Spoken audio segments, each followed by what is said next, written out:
So let's go ahead and get rolling here.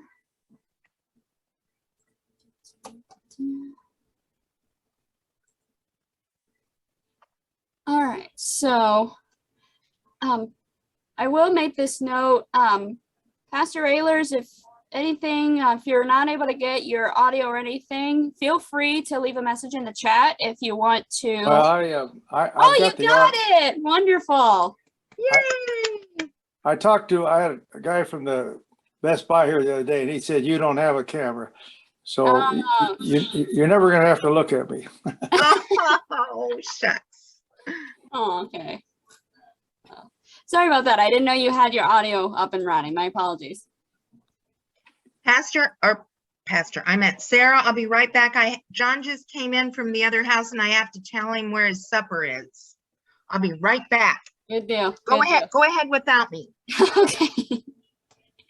All right. So like I mentioned earlier, we are in chapter 26, very close to the finish line here.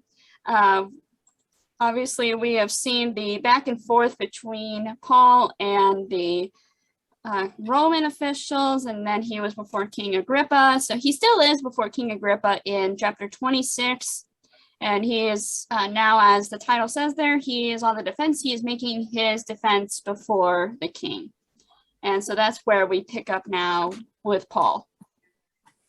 So starting off verse 1 of chapter 26.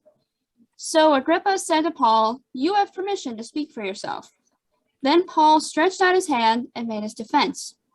"I consider myself fortunate that it is before you, King Agrippa, I am going to make my defense today against all the accusations of the Jews, especially because you are familiar with all the customs and controversies of the Jews. Therefore, I beg you to listen to me patiently."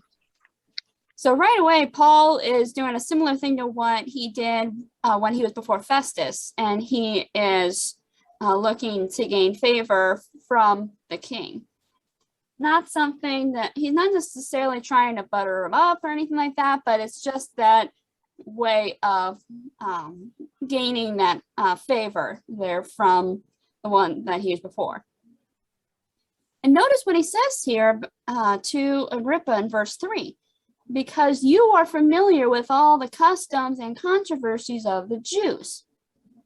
Now, obviously, Agrippa, we've discussed his family line before.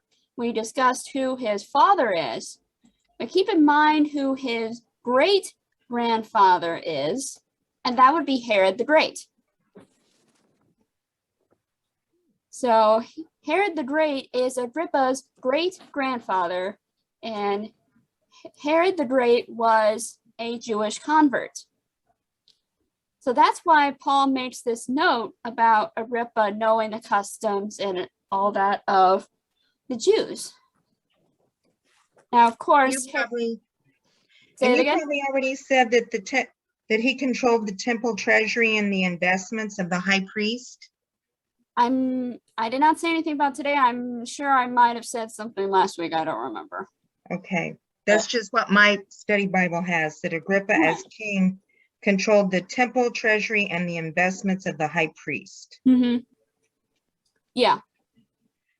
Yeah, because keep in mind, the king at this point in time, not necessarily the same in regards like with David and Solomon of being able to do whatever necessarily they wanted. They were more or less a puppet king put in by the Romans.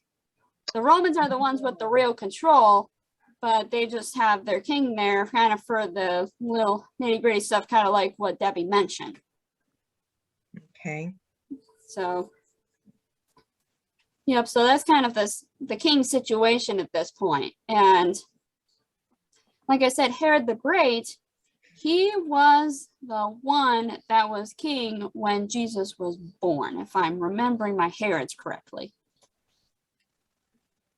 So, yeah. Also, kind of as we established, this family was pretty violent. I mean, we discussed, of course, with Agrippa's father, with what he did to the apostles, what he did to James, and having Peter arrested with the intention of doing the same to Peter. And then with, well, of course, with Herod that was around during Jesus' earthly ministry, what he did to John the Baptizer, that was a gospel reading about almost a month ago. And then, of course, Herod the Great, we remember what he did when Jesus was born. The killing of the baby boys under 2. So like I said, we know a lot about this family's history, and that's kind of where Paul is getting here, not necessarily from that aspect of the violence, but of Herod the Great knowing the customs because he is a convert. So therefore, Herod Agrippa II, will know these customs.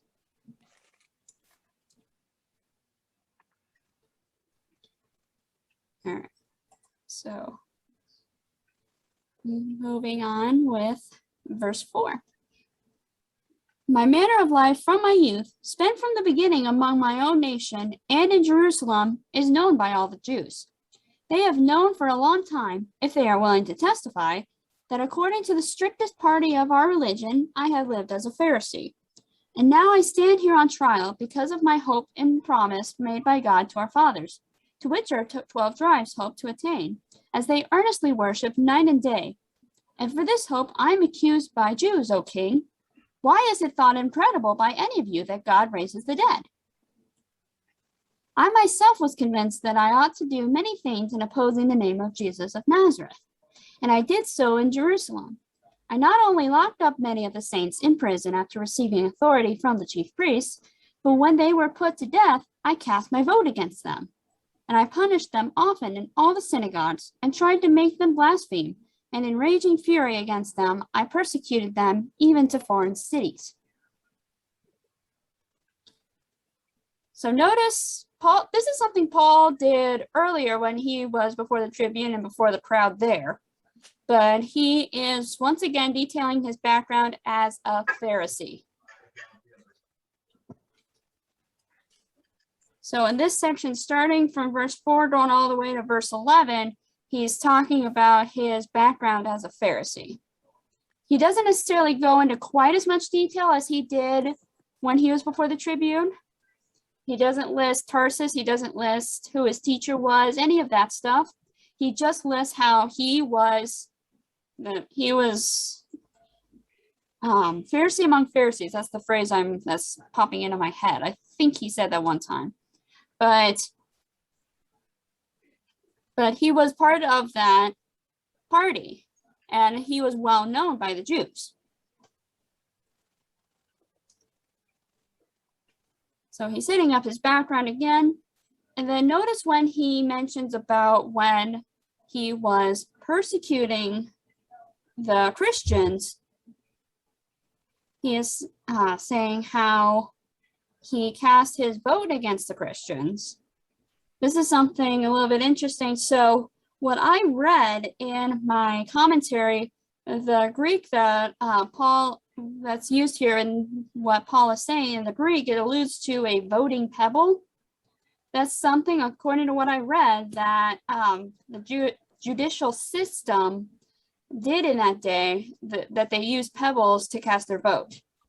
I'm not necessarily saying that Paul was that he was on the council itself. That's probably not the case, that he was a voting member of the council, but he was like an agent or a clerk for them.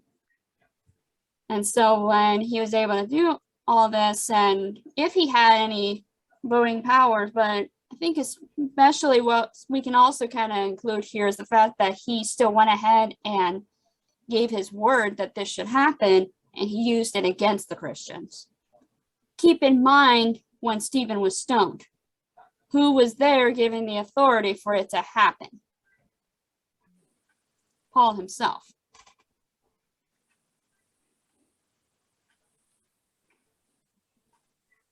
So that's what he's alluding to here. Is he's not necessarily saying he had any complete voting power on the council, but he is saying that he was able to cast his vote and used it against the Christians before his conversion.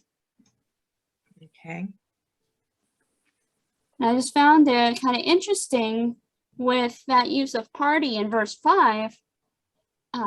The same Greek word there is used as sect, and that is something we talked about when we talked about chapter 24, how Paul was being accused of being in a sect with being a Christian.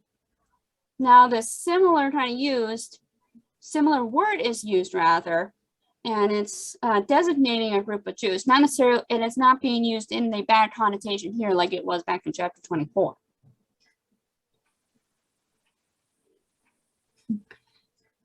And Paul, just for the life of him, cannot understand why he's being accused for proclaiming Christ's resurrection as the basis for our own.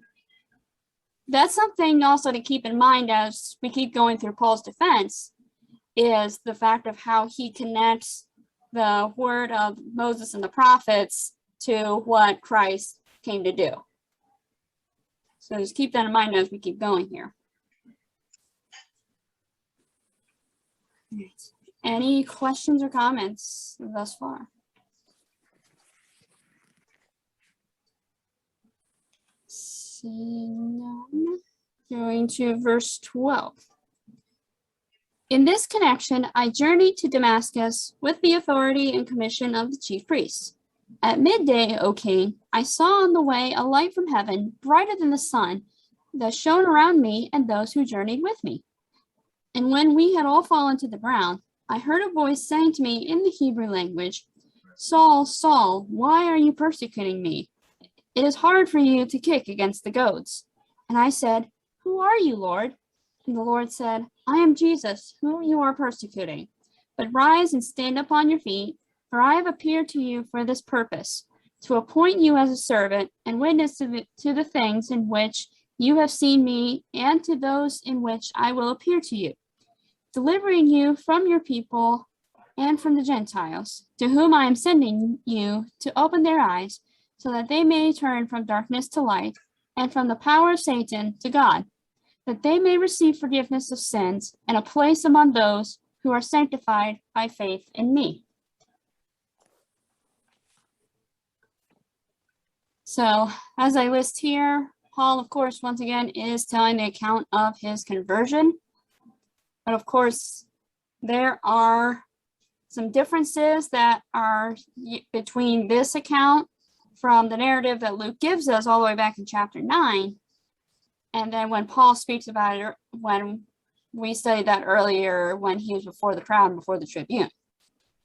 Of course, like we mentioned when we were talking about that, you can't tell the same story twice. You can tell the story, but you can't tell it the same way twice. And that's kind of what's going on here. And Paul's giving more of a focus. For one thing, one of the differences that he gives, there is no mention of Ananias anywhere in this account. He does not say one word about Ananias, of how Ananias came and restored his sight and baptized him. So that's one difference, is that there is no mention of Ananias. Then one of the other differences that is listed here, take a look in verse 14 when Christ is speaking. First off, Paul says that he spoke in the Hebrew language, probably referencing Aramaic. Probably the fact that Paul's saying that he's saying how Jesus spoke to him in Aramaic. But then notice what he quotes Christ as saying, Saul, Saul, why are you persecuting me? That part matches up. But look how he keeps going. It is hard for you to kick against the goads. What the heck is a goad? I don't know. A goad is a pointed stick used to guide or drive certain livestock. Basically, a cattle prod. Oh. Yeah, so just think of it as more as a cattle prod, kind of like the cattle prods that we have today.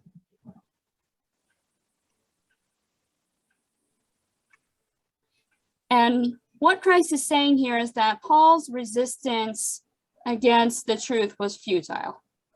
that there's no way that he's going to be able to kick against the goad, the cattle prod that Christ has got here.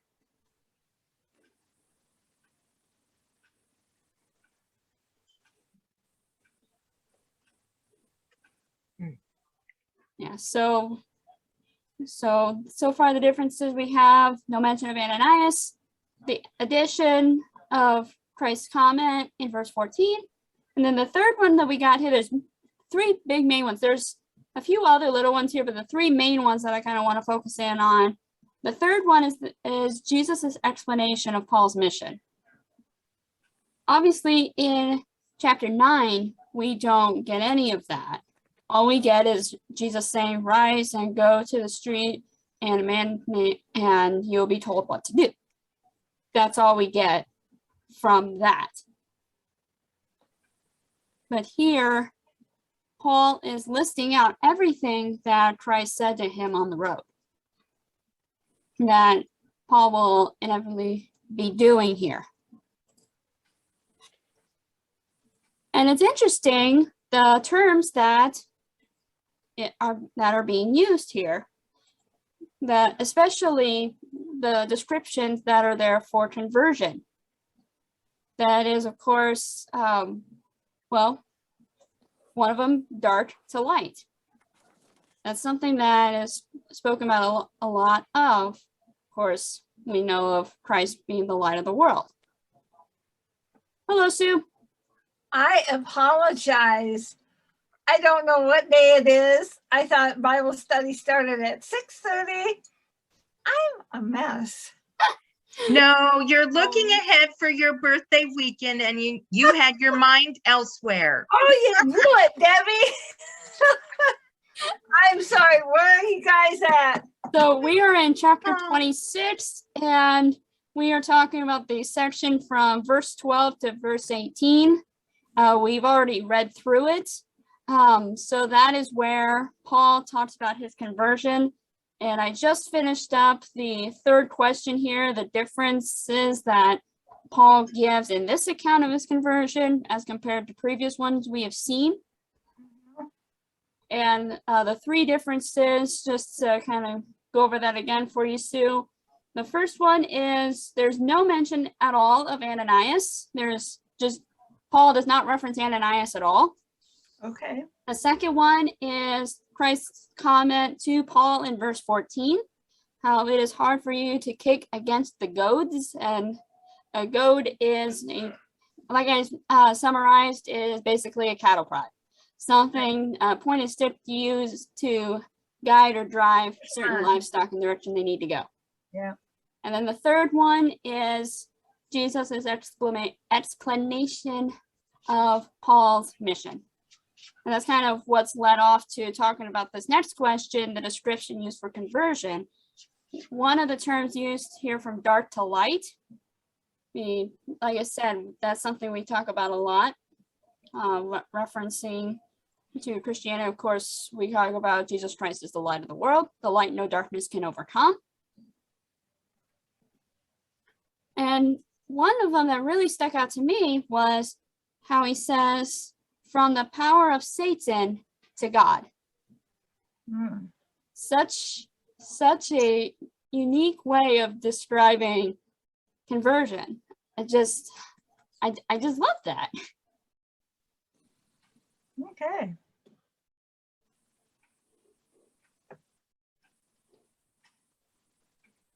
So is that term darkness to light? Do we focus in on Paul right away because he's the figure especially thought of or characterized by, his change from darkness to light? You could say that, yeah, especially since this is Christ talking to Paul. I wouldn't necessarily say that this is only exclusively for Paul, though. Right. I would argue and say that his mission, once he is converted, once he is baptized, is to go out and spread the news of the light of the gospel to other Jews, to the Gentiles, as it is mentioned here. Right. Yeah. Okay.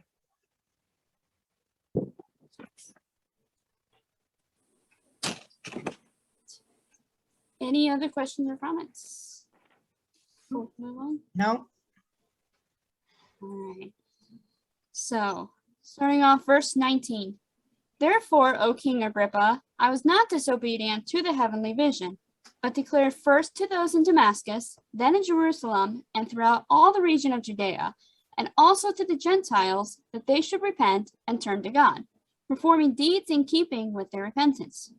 For this reason, the Jews seized me in the temple and tried to kill me. To this day, I have had the help that comes from God, and so I stand here testifying both to small and great, saying nothing but what the prophets and Moses said would come to pass, that the Christ must suffer, and that, by being the first to rise from the dead, he would proclaim light both to our people and to the Gentiles. Remember what I said earlier, how Paul is using that connection. Of course, this is something we always do, is we show where the Old Testament and the New Testament come together here, where everything that is talked about, how Christ fulfills it all, and how what Moses and the prophets allude to, that they agree that Christ must suffer and die and on the third day be raised again. That is kind of one of the focuses here of Paul's defense to Agrippa. Because he mentioned earlier how Agrippa knows things about Jewish customs and practices and all that because of his great-grandfather. So therefore, Paul's able to connect this for Agrippa and say, I've not done anything wrong except point out to how Moses and the prophets are right, and that they teach that the Christ had to come, Okay, be killed, and on the third day rise again. Okay. okay. So that's where that all leads up to with Paul as he is speaking here.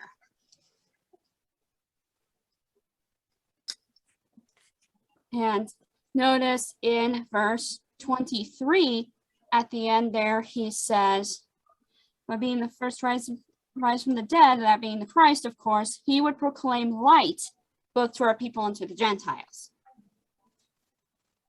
Remember what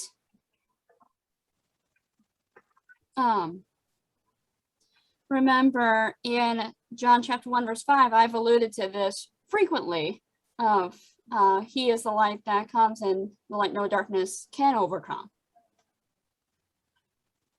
So Paul is shedding that light to the Gentiles and to the people, to the Jewish people.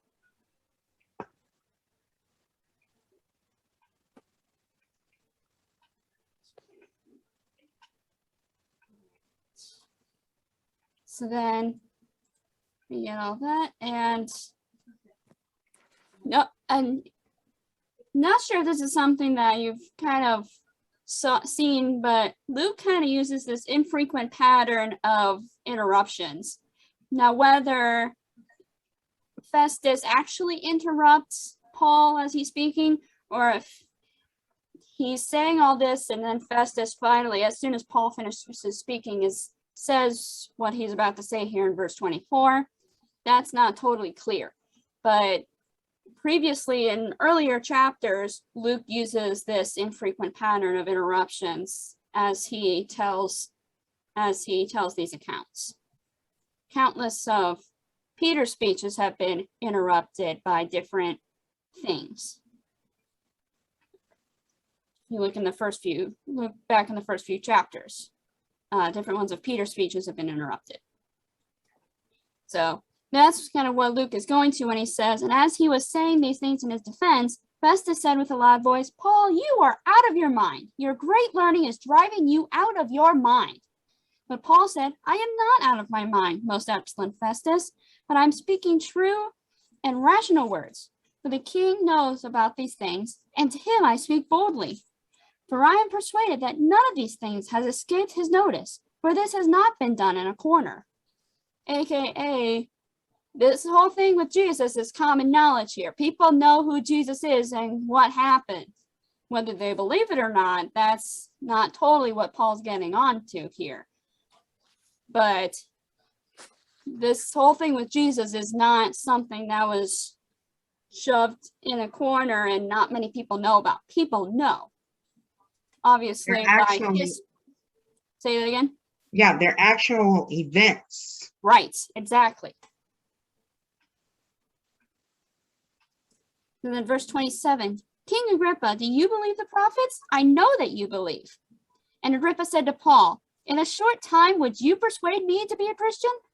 And Paul said, whether short or long, I would to God that not only you, but also all who hear me this day might become such as I am, except for these chains. Then the king rose, and the governor and Bernice, and those who were sitting with them. And when they had withdrawn, they said to one another, this man is doing nothing to deserve death or imprisonment. And Agrippa said to Festus, this man could have been set free if he had not appealed to Caesar. So notice the exchange that we get 27, 28, 29 between Paul and Agrippa. Can we assume that the king is on the brink of becoming a Christian? Nah. That's more of a witty exchange that's going on between Paul and the king here. So I have a question. Yes. So King Agrippa was really in a dilemma, because if he said, yes, this is from my study Bible, this isn't from me. Yes, Paul would press him to recognize their fulfillment in Jesus. But if he said no, he would be in trouble with the Jews.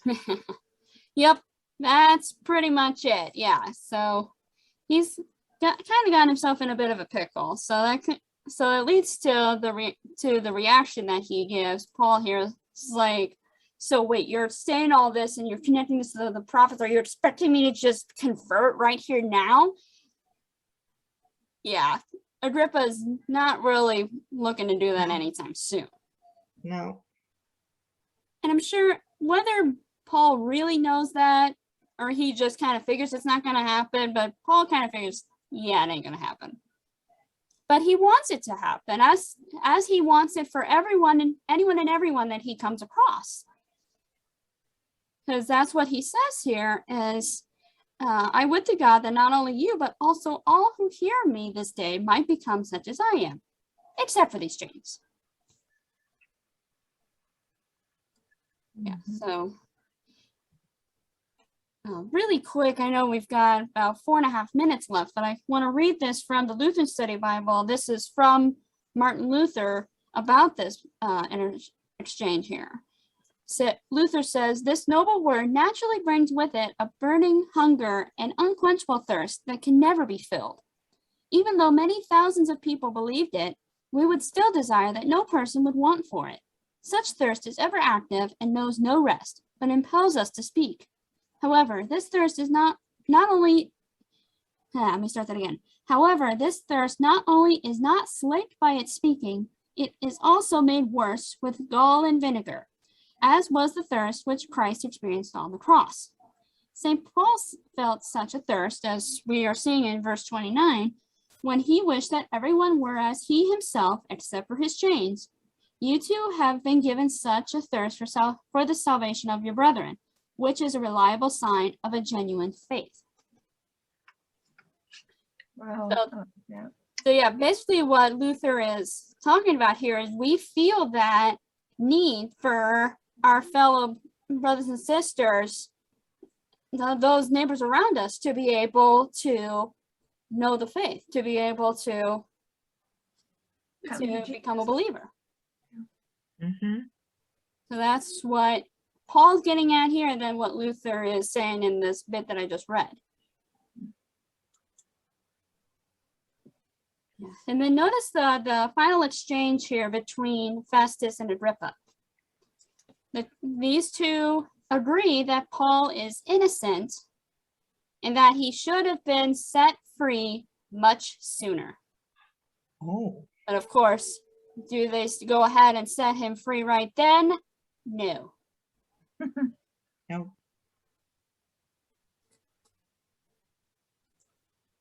Because as you can see in the heading for chapter 27, we see where Paul is heading to.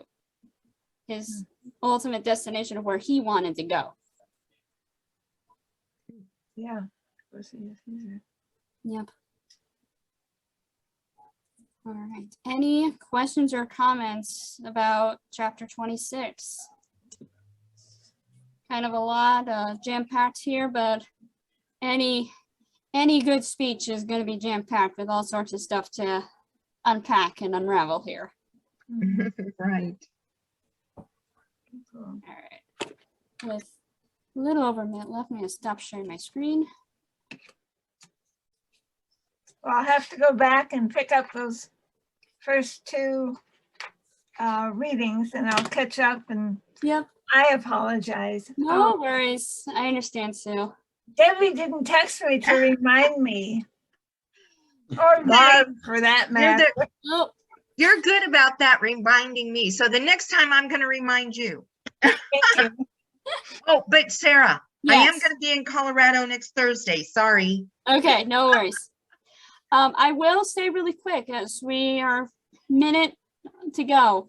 I am all caught up as of last week on my YouTube channel.